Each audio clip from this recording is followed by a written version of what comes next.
Assalamualaikum warahmatullahi wabarakatuh. Saya Nabila Hurul Ainun dari Biologi 4 semester 5. Di sini saya akan menjelaskan sedikit apa itu sistem endokrin. Sebelum masuk ke materi, saya mengucapkan terima kasih kepada dosen pengampu fisiologi hewan, yaitu kepada Ibu Syukria MSc.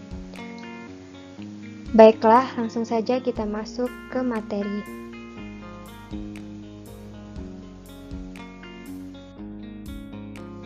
Pengertian sistem endokrin.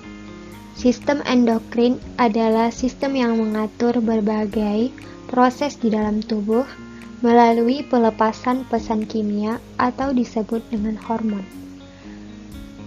Hormon ini dihasilkan oleh kelenjar endokrin, di mana kelenjar endokrin ini tidak mempunyai duktus ataupun sering disebut dengan kelenjar buntu.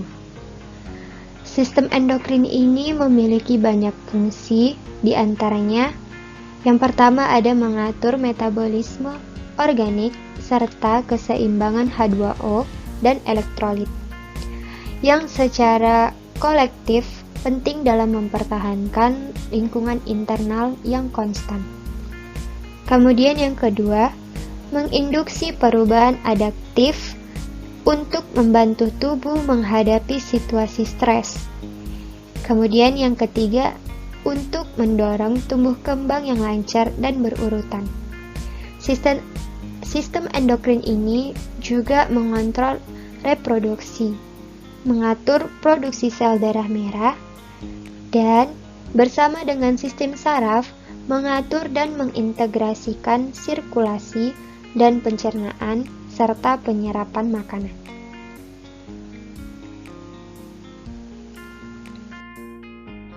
Kelenjar endokrin merupakan kelenjar penghasil hormon.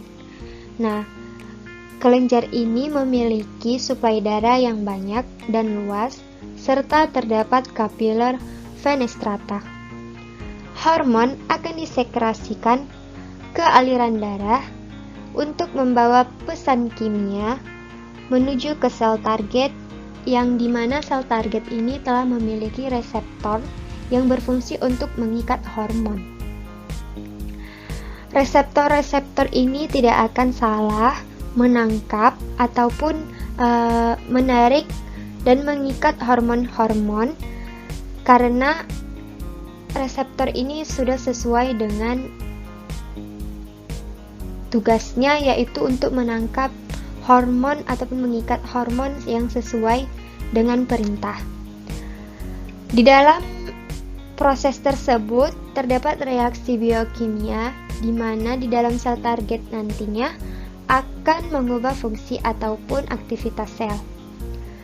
Di sini ada gambar hipotalamus, di mana kelenjar hipotalamus ini berhubungan dengan kelenjar hipofisis. Ada juga kelenjar pineal, kelenjar tiroid, kelenjar paratiroid, kelenjar timus, kemudian juga ada kelenjar adrenal, dan ada kelenjar ataupun pulau pankreas, serta juga ada kelenjar penghasil hormon reproduksi yang nantinya berada di testis ataupun di ovarium.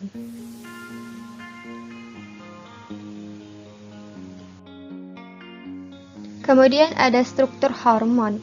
Struktur hormon ini memiliki susunan kimiawi dibagi menjadi 3, yaitu ada protein dan polipeptida, di mana kelenjar yang termaksud ke dalam struktur ini adalah kelenjar hipofisis anterior dan posterior, kelenjar pankreas, serta kelenjar paratiroid. Kemudian ada steroid, yaitu ada korteks adrenal, ovarium, testis, dan plasenta. Yang terakhir ada turunan dari asam amino tirosin, yaitu contohnya adalah tiroid dan medula adrenal. Nah, hormon dapat dibagikan menjadi 2, yaitu hormon yang dapat larut pada air dan hormon yang larut dalam lemak. Contoh hormon yang dapat larut dalam air yaitu adalah hormon pada golongan polipeptida. Contohnya hormon insulin dan glukagon, katekolamin. Contohnya itu ada hormon dopamin dan norepinefrin. Kemudian ada hormon yang larut dalam lemak. Contohnya itu adalah hormon yang termasuk ke dalam steroid. Contohnya estrogen,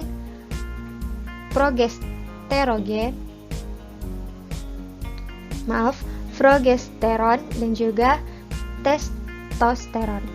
Kemudian ada tironin di mana hormonnya itu adalah tiroksin. Nah, kelenjar endokrin ini memiliki sel sekretory. Sel sekretorinya ini dibagi menjadi dua, yaitu yang pertama ada sel endokrin sejati atau sel khas penghasil hormon. Sel ini adalah benar-benar sel yang hanya menghasilkan hormon, tidak menghasilkan ataupun tidak melakukan aktivitas lain selain menghasilkan hormon. Yang kedua ada sel neurosekretory, di mana sel ini berhubungan dengan sel saraf yang mampu menghasilkan hormon. Jadi sel ini adalah sel saraf yang dapat menghasilkan hormon.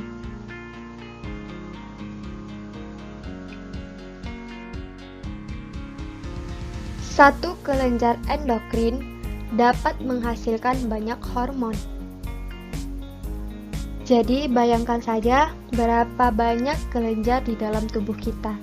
Jadi berapa banyaklah hormon yang mereka hasilkan. Kemudian satu hormon dapat dikeluarkan oleh lebih dari satu kelenjar endokrin. Satu hormon sering memiliki lebih dari satu jenis sel sasaran dan karenanya dapat menimbulkan lebih dari satu jenis efek. Berarti hormon ini juga dapat menimbulkan efek jika sel sasarannya lebih dari satu. Sering kita sebut dengan kelainan, mungkin kelainan sindrom seperti itu. Kemudian laju sekresi sebagian hormon bervariasi cukup besar, di mana variasi ini seiring dengan waktu dalam suatu pola siklik. Karena itu, sistem endokrin juga menghasilkan koordinasi fungsi secara temporal, yaitu secara waktu. Nah, adapun pengaruh hormon terhadap sel target ini juga berhubungan, di mana pengaruh yang pertama adalah kinetik. Kinetik ini dapat mempengaruhi migrasi pigmen, kontraksi otot, dan juga sekresi pada kelenjar. Yang kedua ada pengaruh metabolik, di mana pengaruh ini akan melakukan perubahan laju keseimbangan reaksi dan kadar zat yang tergandung dalam sel. Yang kemudian ada pengaruh morfogenik, yaitu pengaruh hormon dan sel target terhadap pertumbuhan dan perkembangan. Yang terakhir adalah perilaku, pengaruh perilaku, di mana maksudnya pengaruh perilaku ini adalah pengaruh fungsi dari sel saraf-sarafnya itu sendiri.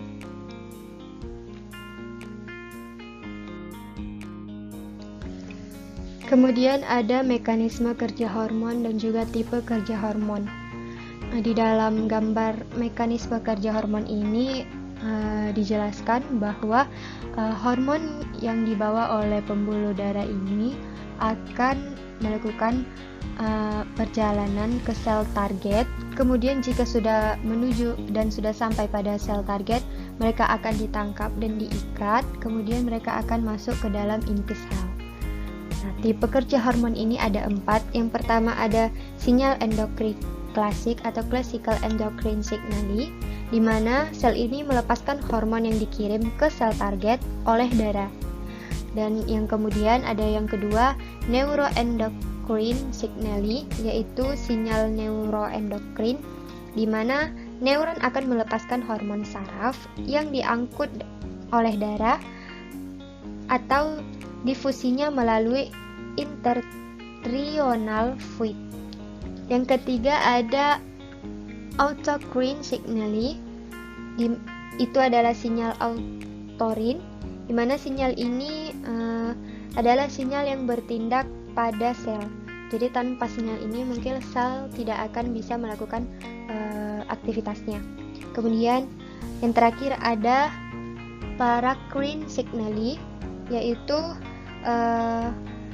sinyal paracrine ini akan mensinyalkan hormon dan mendifusikan melalui cairan interstitial dan bertindak pada sel-sel targetnya.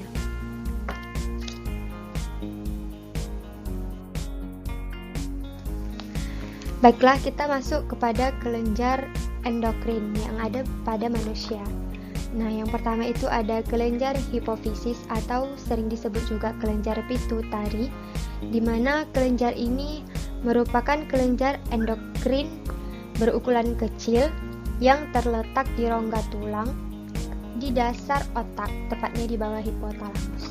Nah, hipofisis dihubungkan dengan hipotalamus oleh sebuah tangkai penghubung tipis.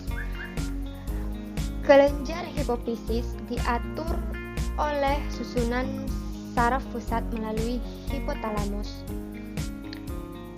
Nah, pengaturan hormonnya dihasilkan oleh hipotalamus atas rangsangan dari susunan saraf pusat.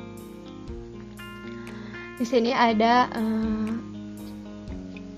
gambar, di mana di gambar yang pertama itu adalah sel-sel ataupun kelenjar-kelenjar yang dihasilkan.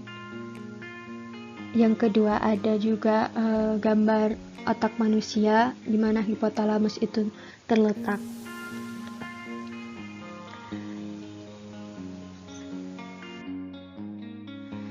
Kelenjar hipofisis ini terbagi menjadi dua, yaitu ada hipofisis anterior, disebut juga dengan adenohipofisis. Kemudian ada hipofisis posterior, yaitu disebut juga dengan neurohipofisis. Adenofisis ini mempunyai 3 branch. Yang pertama itu ada pars tuberalis, di mana di fras ini sel gonadotropik basofilik akan menyekresikan hormon penstimulasi folikel atau FSH dan hormon luteinisasi atau LH. Yang kedua ada pars intermedia, di mana pars ini pada masa bayi MSH akan meningkatkan aktivitas melanosit, dan sel pars intermedia sering dianggap sebagai sel melanotropik. Yang ketiga ada pars distalis, di mana di pars ini terdapat kromofil dan juga kromofob. Nah, hormon-hormon ini mengatur hampir semua kelenjar endokrin lain. Dia juga mensekresi air susu, mempengaruhi aktivitas melanosit, metabolisme otot, tulang, dan juga jaringan adiposa. Nah, kemudian ada neurohipofisis atau sering juga dinamakan dengan jaringan saraf. Jaringan ini ada jaringan saraf ini terbagi dua, yaitu neurofisis ini terdiri atas jaringan saraf yang mengandung sekitar 100.000 akson yang tidak bermielin dari neuron-neuron sekretoris di nukleus supraoptikus dan nukleus paraventricularis hipotalamik. Kemampuannya mengantarkan suatu potensial aksi dan juga komponen sintesis yang berkembang baik dan berhubungan dengan produksi hormon peptida dengan 9 asam amino.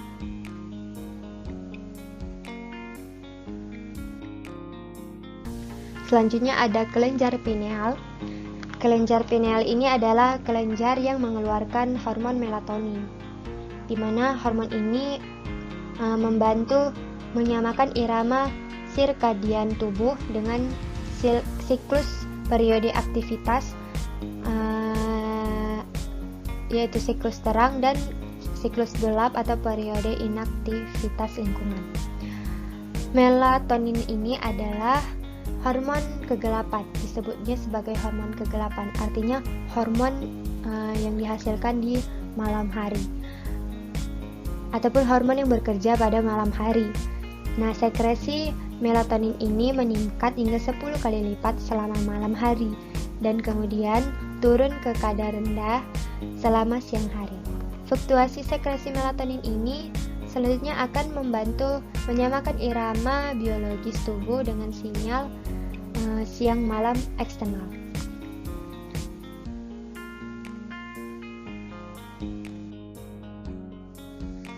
Ada kelenjar tiroid dan kelenjar paratiroid. Nah, kelenjar tiroid ini merupakan kelenjar yang strukturnya berbentuk bulat yang disebut dengan folikel atau folikutus. Nah, setiap folikelnya dikelilingi oleh serat retikular dan suatu anyaman kapiler yang memudahkan hormon tiroid untuk masuk ke dalam darah. Hormon tiroid ini adalah hormon yang penting untuk mengatur metabolisme basal dan juga untuk mempengaruhi kecepatan pertumbuhan serta proses mental. Di dalam kelenjar tiroid ini juga akan menghasilkan kalsitonin, di mana kalsitonin ini membantu mengendalikan konsentrasi kalsium dalam darah melalui resorpsi tulang oleh osteoklas. Pada kelenjar paratiroid terdapat dua jenis sel. Yang pertama ada sel principalis atau Schiff cell dan ada sel oxyphilin. Nah, sel utama kelenjar paratiroid ini akan menghasilkan hormon paratiroid atau PTH yang mengatur yang pengaturannya sangat penting dari menit ke menit untuk kalsium dalam tubuh.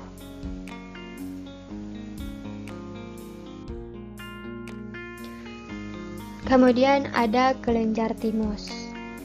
Kelenjar timus ini menghasilkan hormon timosin, di mana hormon ini berfungsi untuk mengendalikan perkembangan sistem imun dengan menstimulasi diferensiasikan dan proliferasi sel limfosit T. Fungsinya sendiri itu untuk sebagai sumber imunologi, sebagai sumber hormon timik, dan juga mengaktifkan pertumbuhan badan serta mengurangi aktivitas reproduksi yang berlebihan. Timus muncul sebagai sebuah divertikulum endoderm dari kantong faring ketiga masing-masing sisi. Masing-masing divertikulum ini tumbuh ke inferior di leher dan mencapai aspek anterior aorta. Selanjutnya ada kelenjar adrenal, di mana kelenjar ini terletak di atas ginjal. Kelenjar ini terdiri atas dua lapisan konsentri. Yang pertama ada lapisan perifer yang berwarna kekuningan. Di situ disebut sebagai korteks adrenal, dan juga ada lapisan pusat berwarna coklat kemerahan yang disebut dengan medula adrenalis. Nah, korteks adrenal ini memiliki 3 lapisan. Yang pertama ada lapisan permukaan, yaitu lapisan paling luar dan paling tipis yang disebut dengan zona glomerulosa yang mensekresikan aldosteron. Kemudian ada lapisan tengah, disebut juga dengan zona fasciculata yang mensekresikan kortisol dan glukokortikoid. Nah, yang terakhir ada lapisan terdalam yang disebut dengan zona reticularis yang mensekresikan androgen adrenal. Kemudian ada medula adrenal. Medula ini adalah suatu ganglion simpatis, yaitu neuron-neuron pasca ganglion yang telah kehilangan aksennya dan menjadi sel-sel sekretorik. Nah, hormon adrenalin ini berperan meningkatkan frekuensi, kekuatan dan curah jantung, serta meningkatkan tekanan darah. Kemudian ada noradrenalin yang berperan sebagai frekuensi denyut jantung dan kontraksi pada pembuluhan darah dan pada kulit dan juga kepada viscera. Selanjutnya kelenjar pankreas. Kelenjar ini mempunyai sel pulau penghasil hormon di mana hormon ini adalah hormon yang paling mudah diidentifikasi dan dipelajari dengan imunobiokimiawi. Di dalam kelenjar pankreas ini terdapat 3 sel, yaitu ada sel A, sel B, dan sel D. Pada sel A menyekresikan glukagon dan berada pada dekat bagian tepi pulau. Kemudian ada sel B menghasilkan insulin yang berada di sekitar sentral di pulau dan merupakan tipe sel terbanyak. Kemudian sel D menyekresikan somatostatin tersebar dan lebih sedikit. Nah, aktivitas kedua sel pulau utama ini diatur oleh kadar gula darah, dan peningkatan kadar glukosanya merangsang sel B melepaskan insulin dan menghambat sel A, kemudian melepaskan glukagon, penurunan kadar glukosa yang merangsang sel A melepaskan glukagon.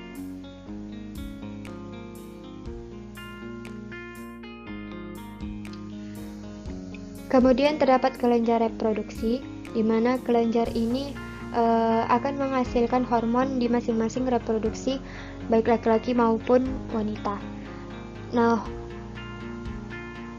pada hormon reproduksi laki-laki itu pada bagian testisnya mensekresikan beberapa hormon reproduksi pria yang secara kolektif disebut dengan hormon androgen, termasuk di dalamnya testosteron dan juga dihidrotestosteron dan androsteron. Testosteron ini merupakan hormon yang paling banyak dibandingkan dengan hormon lain. Testis sendiri dikontrol oleh dua hormon gonadotropin, yaitu luteinizing hormone atau LH dan follicle stimulating hormone atau FSH. Nah, kedua hormon ini disebut sebagai hormon gonadotropin karena merangsang organ seks atau gonang baik pada testis maupun pada wanita, yaitu pada ovarium.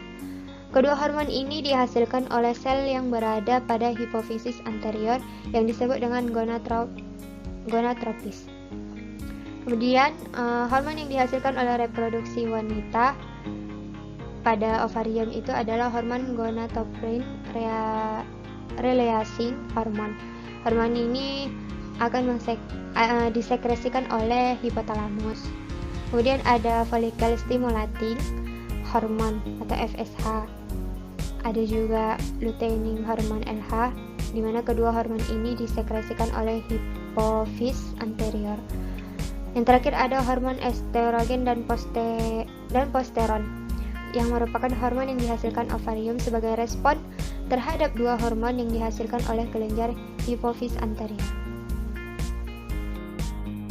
Sistem endokrin juga dimiliki oleh hewan invertebrata. Contohnya pada Annelida. Hormon yang digunakan di sini adalah jenis hormon neurohormon, di mana fungsinya ialah sebagai untuk tumbuh dan untuk regenerasi, juga sebagai transformasi somatik yang berkenaan dengan reproduksi. Kemudian ada pemotongan ganda dan perkembangan seksual.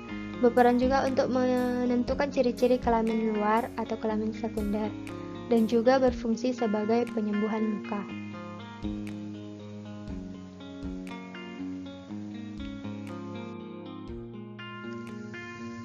Contoh lainnya adalah pada moluska.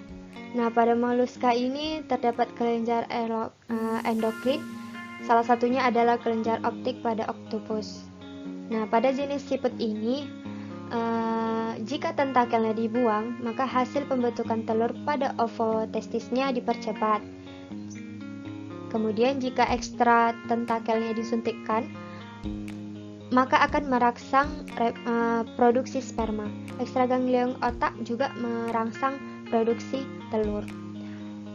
Otak maupun tentakel berisi sel-sel neurosekresi yang menghasilkan hormon neurohormon.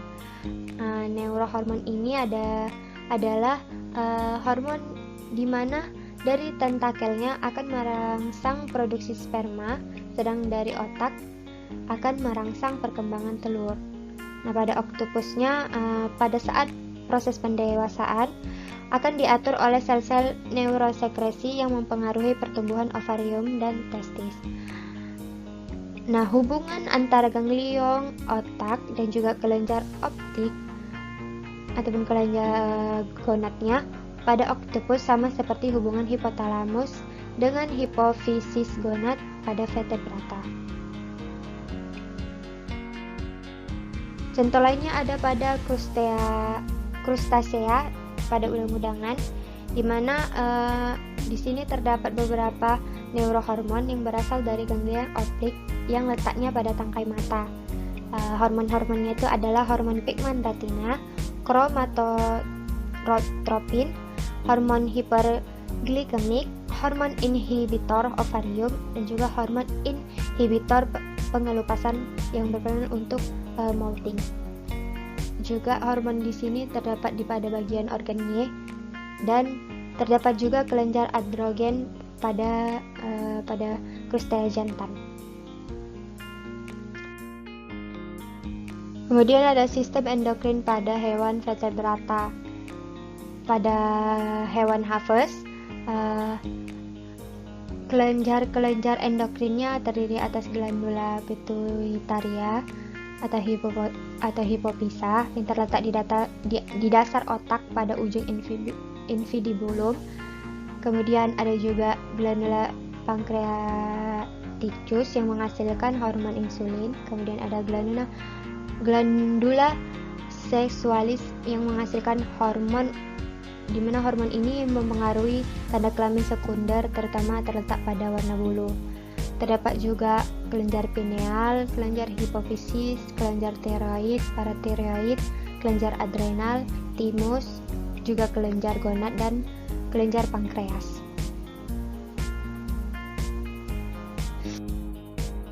Nah, pada amfibia di sini terdapat kelenjar pituitari ataupun kelenjar hipofisa, di mana bagian anterior kelenjar ini menghasilkan hormon pertumbuhan. Hormon ini mengontrol pertumbuhan tubuh terutama pada panjang tulang dan juga merangsang gonad untuk menghasilkan sel kelamin.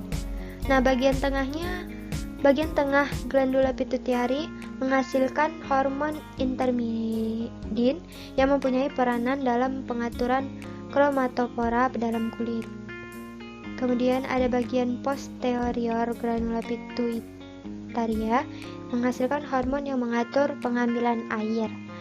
Terdapat juga hormon tiroid yang mengatur metabolisme. Kelenjar ini menjadi besar pada saat berudu sebelum metamorfose menjadi katak. Kemudian ada kelenjar pankreas, di mana kelenjar ini menghasilkan enzim dan hormon insulin yang mengatur metabolisme zat gula. Kelenjar endokrin pada Pisces itu sangat banyak. Salah satunya ada kelenjar pankreas yang berfungsi menghasilkan enzim pencernaan. Ada kelenjar penghasil insulin yang diproduksi di Pulau Langeras. Kemudian ada kelenjar pituitari. Kelenjar ini terletak di dalam tengkorak kepala ikan. Kemudian ada kelenjar adrenalin yang memiliki perbedaan dengan kelenjar vertebrata, di mana pada ikan korteks serta medulanya menyatu, sedangkan pada mamalia korteks dan medulanya terpisah. Kemudian ada kelenjar gonad yang mempengaruhi sistem reproduksi. Yang terakhir ada kelenjar orofisis yang berfungsi sebagai osmoregulasi. Nah, regulasi pada pelepasan hormon pertumbuhan pada ikan ini sedikit berbeda jika dibandingkan dengan mamalia. Pada pituitari ikan, pelepasan hormon pertumbuhannya dari somatotrof berada di bawah kontrol multifaktorial dari berbagai neuropeptida dan neurotransmitter. Regulasi dari otak untuk stimulasinya atau penghambatnya ini dapat disampaikan ke somatotrof pada anterior hipofisis melalui sinyal saraf langsung dari hipotalamus. Nah, terlepas dari sinyal-sinyal hipotalamus, pelepasan hormon pertumbuhan ini akan dapat diatur oleh sinyal lokal dalam pituitari. Baiklah. Demikianlah hasil presentasi saya. Jika ada kekurangan ataupun kesalahan, saya mohon maaf. Untuk itu saya ucapkan terima kasih. Wassalamualaikum warahmatullahi wabarakatuh.